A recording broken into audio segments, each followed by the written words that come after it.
Subscribe करें हमारे YouTube channel साधना gold को और पाएं वीडियो सबसे पहले।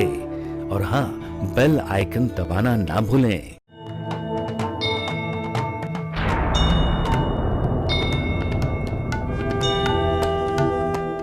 विवेक का होना आवश्यक है। विवेक कब होगा?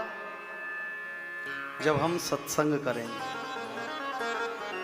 और जब सत्संग करेंगे, सत्संग में बैठेंगे, कौन सा विवेक प्राप्त होगा? व्यापार वाला नहीं, संसार वाला भी नहीं, लोकाचार वाला भी नहीं। विवेक प्राप्त होगा कि प्रभु की शरणागति कैसे प्राप्त हो, प्रभु के श्री चरण कैसे प्राप्त हो। अनेक प्रकार से आत्मदेव को गोकर्ण जी ने समझाया। कहने लगे कि जब इस जीव को विवेक हो जाए तो उस विवेक के माध्यम से सारे मोह भंग हो जाते हैं। कौन सा मोह? ये मेरी पत्नी है, ये मेरा पुत्र है, ये दुकान मेरी है, ये फैक्ट्री मेरी है, ये कार मेरी है, ये संसार में बनी हुई चीजें मेरी है। ये मोह है। इस मोह के जाल में जीव इस प्रकार कसा हुआ है, इस प्रकार फंसा हुआ है कि संसार की चकाचौंध से भार की चमक जो है ना, अपने हृदय के भीतर देखने ही नहीं देती कि हृदय के भीतर कौन बैठा हुआ। उसे तो लगातार इग्नोर करता हुआ चलता है, क्योंकि संसार की चमक ने नेत्रों को अंधा कर दिया।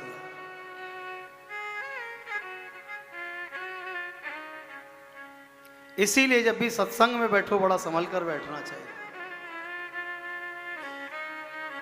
क्योंकि संसार की भोग वासनाएं जो है ना, ये इस जीव के हृदय में, इसके भीतर कैसे प्रवेश कर जाती है, इसको स्वयं को पता नहीं चलता।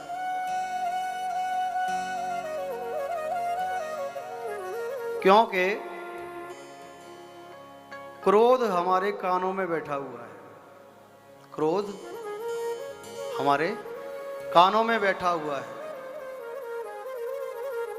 हम शांत चित्त होकर कहीं बैठे हुए हों, दूर दूर तक किसी की आवाज नहीं आती हो, एक व्यक्ति हमसे आकर कह दे, भाई साहब फलाना आदमी आपके विषय में ऐसा बोल रहा है। बात कहाँ पहुंची? कान में। क्रोध जागृत हो, अच्छा हमारे बारे में ऐसा बोल दिया, उसकी हिम्मत कैसे हो, चलो देखते हैं। तो क्रोध ने कान में प्रवेश किया, लोभ मुंह में प्रवेश करता है। किसी भी वस्तु का लोभ हो, वो मुंह के द्वारा प्रवेश करता है, मुख के द्वारा प्रवेश करता है।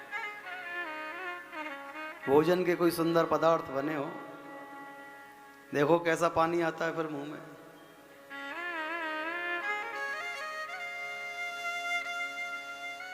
और काम वासना हमारे नेत्रों में प्रवेश करती है। इसीलिए बड़े बड़े संतों को आप देखना, जब भी कोई माता बहन पहुंचती है ना प्रणाम करने के लिए, तो संत की दृष्टि नीचे होती है, उसके मुख की ओर नहीं होती है। क्यों? कि काम जो है वो नेत्रों से प्रवेश करता है। इस विषय पर परम श्रद्धेय पूज्य हमारे रमन रीति वाले बड़े महाराज जी से चर्चा हो चुकी है, और इसकी विवेचना उन्होंने ऐसी कर दी कि संसार में आई हुई इन वस्तुओं से किसी भी जीव मात्र का बचना असंभव कार्य है। अगर कोई ये कहे कि मैंने काम पर विजय प्राप्त कर ली है, मैंने क्रोध पर विजय प्राप्त कर ली, मैंने लोभ पर कर ली, तो समझो साफ झूठ बोलता है। जिस प्रकार से हम कोई फोन जब बाजार लेने जाते हैं ना, मोबाइल, तो कुछ एप्लीकेशन मोबाइल में इंस्टॉल आती है पीछे से, कुछ हम डाल देते हैं। तो जब हमको यूज़ नहीं करनी होती तो हम क्या करते हैं, अनइंस्टॉल कर देते हैं। लेकिन जो एप्लीकेशन पहले से फ़ोन में डली हुई आई होती हैं, क्या उनके भीतर अनइंस्टॉल का ऑप्शन आता है क्या? है जी? आप अनइंस्टॉल कर ही नहीं सकते, उसमें ऑप्शन ही नहीं आता साहब, अनइंस्टॉल होगी कैसे? इसी प्रकार से जब ये जीव इस संसार में आया है तो काम, क्रोध, लोभ, मोह, मद, अहंकार ये सब इस जीव के भीतर आया है। अब वो सोचे कि मैं इसे निकाल कर बाहर फेंक दूं, इम्पॉसिबल। भगवत चरण का अनुग्रह हो, प्रभु की कृपा हो जाए तो ये इस जीवन में इन सभी पर काबू जरूर कर सकता है। जिसकी जैसी सामर्थ्य, जिसका जैसा भजन, जिसकी जैसी सोहबत, जिसकी जैसी संगत। लेकिन कोई कहे कि मैंने इसे नष्ट कर दिया, काम पर विजय प्राप्त कर ली।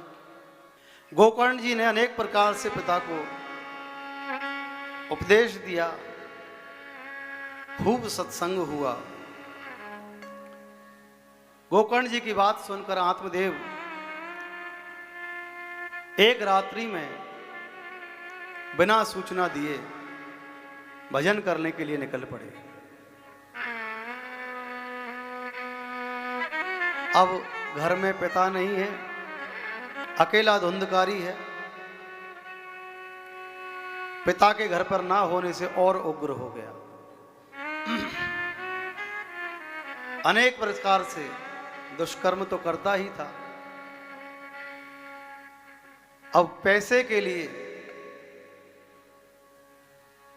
अपनी मां के ऊपर भी हाथ उठाने लगा, अपनी माता को पीटने लगा। एक दिन मां के हृदय में इतना कष्ट हुआ कि आंगन में बने हुए एक कुएं में कूदकर उसने अपना प्राणांत कर दिया। लेकिन धुंधकारी के हृदय में किसी भी प्रकार की कोई ग्लानि नहीं है कि पिता घर छोड़कर जा चुके हैं, मां ने कुएं में कूदकर आत्महत्या कर ली है। और प्रसन्न हो गया कि अब कोई कहने वाला नहीं, कोई रोकने वाला नहीं, कोई टोकने वाला नहीं। परिणाम स्वरूप जिन गणकाओं के यहां पर जाकर धन संपदा लुटाकर आता था, उन्हीं गणकाओं को, वेश्याओं को लाकर अपने घर में रखा लिया है। अब उन गणकाओं को क्या चाहिए? धन चाहिए। उस धन की पूर्ति करने के लिए बड़ी बड़ी चोरी करने लगा। स्त्रियां कहती हैं और धन लेकर आओ, और धन लेकर आओ। तो एक दिन साहस किया और राज दरबार में पहुंच गया। राज दरबार में चोरी की, बहुत सारा धन चुरा कर लेकर आया। जैसे ही गणकाओं को वो धन लाकर दिया, गणकाएं देखकर समझ गईं कि ये कोई साधारण आभूषण नहीं, ये तो राजमहल के आभूषण हैं। अगर पकड़े गए तो धुंधकारी के साथ हम सबको भी बहुत दंड मिलेगा। सबने मिलकर एक योजना बनाई, क्या किया जाए। रात्रि के समय जब धुंधकारी पहुंचा है तो उसे खूब मदरा का पान कराया। मदरा पान करते करते जब वो बेहोश होने लगा, एक चारपाई के ऊपर उसे कस के बांध दिया और अग्नि में से गरम गरम कोयले लाकर उसके मुंह में डाल दिए। जिस कष्ट के कारण धुंधकारी की मृत्यु हो गई।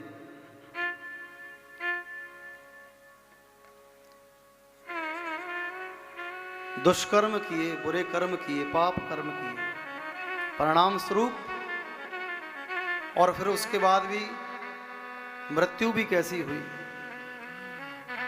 प्रेत योनि में चला गया।